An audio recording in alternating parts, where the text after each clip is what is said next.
The movie opens on the wedding of Don Vito Corleone's daughter, Connie Talia Shire. Don Corleone is a powerful man, and it was not without the use of violence that he achieved this position during the course of his life.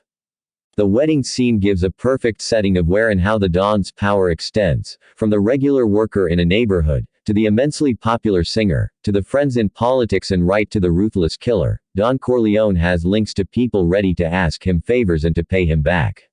Some are trustworthy, some are not, but thanks to his intelligence and intuit, the Don can almost always distinguish the two.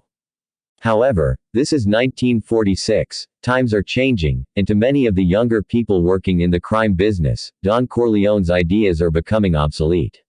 The Don believes that the new trend in the business, narcotics, is too dangerous and the families dealing with it would eventually end up self-destructing.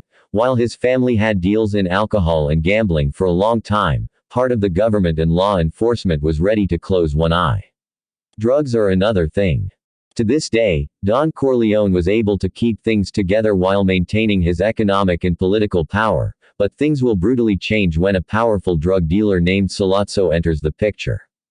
The refusal of Don Corleone to cooperate with Sollozzo, and a weakness immediately spotted by the latter, will ignite a war that will cost many lives, and that will see Michael Corleone, Vito's younger son and the one who never wanted to take part in the family business, lose his innocence, and transform into a gangster as ruthless as the people he initially stood up against.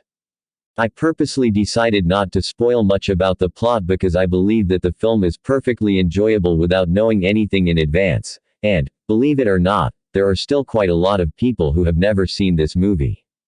There are multiple scenes that manage to create an incredible tension, various twists, and although like any other masterpiece, The Godfather can be watched knowing the whole story beforehand and still be a phenomenal experience, I believe it is always a pleasure to see it for the first time and enjoy its multiple climaxes. Besides, to outline such complicated characters and such an emotionally intense story in a short review like this one would be inadmissible.